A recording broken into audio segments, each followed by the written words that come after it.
അപ്പോൾ എല്ലാവർക്കും പുതിയ വീഡിയോയിലേക്ക് സ്വാഗതം. ആണ്ടെ സുന്ദരാനിക്ക് അഥവാ ആഹാ സുന്ദര എന്ന മൂവിക്ക് ശേഷം വിവേകാത്രയുടെ ഡയറക്ഷനിൽ നാനി, എസ് സൂര്യ, പ്രിയങ്ക അരുൾ മോഹൻ എന്നിവർ പ്രധാന കഥാപാത്രത്തിലെത്തുന്ന ഏറ്റവും പുതിയ മാസ് മസാല ആക്ഷൻ മൂവിയാണ് സരിപ്പോത്ത ശനിവാരം അഥവാ സൂര്യാസ് സാറ്റർഡേ. ചെറുപ്പം മുതൽ തനിക്ക് വരുന്ന ദേഷ്യം ഒട്ടും കൺട്രോൾ ചെയ്യാൻ സാധിക്കാതെ വരുന്ന നായകൻ്റെ അടുത്ത് അമ്മ തനിക്ക് വരുന്ന ദേഷ്യത്തെ ഒരു ദിവസം മാത്രം പ്രകടിപ്പിക്കാൻ വേണ്ടി പറയുന്നതും അതിനുശേഷം അവൻ്റെ ജീവിതത്തിൽ നടക്കുന്ന സംഭവങ്ങളുമാണ് സിനിമയുടെ ബേസിക് സ്റ്റോറി ലൈനായിട്ട് വരുന്നത്.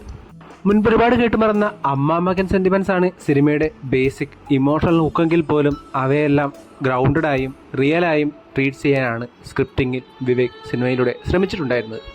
ആ ശ്രമം സിനിമയുടെ ക്ലൈമാക്സ് വരെ വളരെ നല്ല രീതിയിൽ തന്നെ മെയിൻറ്റെയിൻ ചെയ്യാൻ സിനിമയ്ക്ക് സാധിച്ചു എന്നത് തന്നെയാണ് സിനിമയുടെ ഏറ്റവും വലിയ വിജയമായി എനിക്ക് തോന്നിയിട്ടുണ്ടായിരുന്നത്. അമ്മയ്ക്ക് കൊടുത്ത വാക്ക് പാലിക്കുന്നതിനോടൊപ്പം നായിക ചാരു വഴി സോക്കുലപ്പാളം എന്ന നാടുമായി സൂര്യക്ക് ഇടപഴകേണ്ടി വരുന്നതും അത് വില്ലനായ ദയയിലേക്ക് എങ്ങനെ കണക്ട് ചെയ്യിപ്പിക്കുന്നു എന്നതും നല്ല രീതിയിൽ ഡീറ്റെയിൽഡായി എസ്റ്റാബ്ലിഷ് ചെയ്യാനും അത് ഒരു പരിധിവരെ ഇൻ്റർവെൽ വരെ മെയിൻറ്റെയിൻ ചെയ്യാനും സിനിമയ്ക്ക് സാധിച്ചു എന്നതായി തന്നെയാണ് എനിക്ക് തോന്നിയിട്ടുണ്ടായിരുന്നത്. അത് കഴിഞ്ഞ് സെക്കൻഡ് ഹാഫ് തുടങ്ങിയ ശേഷം വന്ന ആക്ഷൻ സീൻസ് സിനിമയ്ക്ക് നല്ല ഹൈ പോയിന്റ് നൽകിയപ്പോൾ റിപ്പീറ്റഡ് സീൻസ് കൊണ്ടും സിറ്റുവേഷൻസ് കൊണ്ടും സിനിമ പിന്നീട് കുറച്ചും ഡ്രാഗ് ആവുന്ന കാഴ്ചയാണ് എനിക്ക് കാണാൻ സാധിച്ചത്.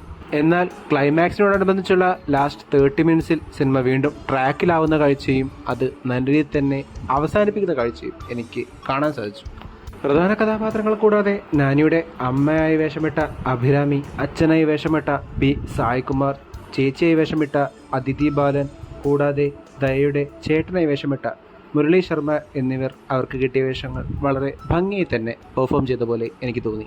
നായിക ചാരുലത എന്ന കോൺസ്റ്റബിൾ വേഷം വെറുതെ സിനിമയ്ക്കൊരു പ്ലോട്ട് പോയിന്റ് എന്നതിലുപരി കഥയ്ക്ക് ചേരുന്ന രീതിയിലായിരുന്നു ഡയറക്ടർ ഒരുക്കി വെച്ചിട്ടുണ്ടായിരുന്നത്. അത് പ്രിയങ്ക വളരെ മികച്ച രീതിയിൽ തന്നെ പെർഫോം ചെയ്ത പോലെ എനിക്ക് അനുഭവപ്പെട്ടു. അതേപോലെ എസ് സൂര്യ ചെയ്ത CA ദയ എന്ന ക്യാരക്ടർ സ്ഥിരം ടെംപ്ലേറ്റ് തെലുഗു വില്ലൻ്റെ ക്യാരക്ടറൈസേഷൻ ആണെങ്കിൽ പോലും അദ്ദേഹത്തിൻ്റെ പെർഫോമൻസ് കൊണ്ട് തന്നെ വളരെ ഇൻട്രസ്റ്റിംഗ് ആയി തന്നെ എനിക്ക് അനുഭവപ്പെട്ടു.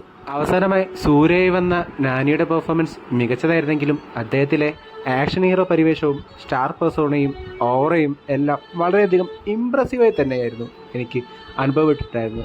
അത് ബൂസ്റ്റ് ചെയ്യാൻ തന്നെയായിരുന്നു ഡയറക്ടർ ശ്രമിച്ചതെന്നാണ് ഈ സിനിമ കണ്ടു കഴിഞ്ഞപ്പോൾ എനിക്ക് തോന്നിയിട്ടുണ്ടായിരുന്നത്.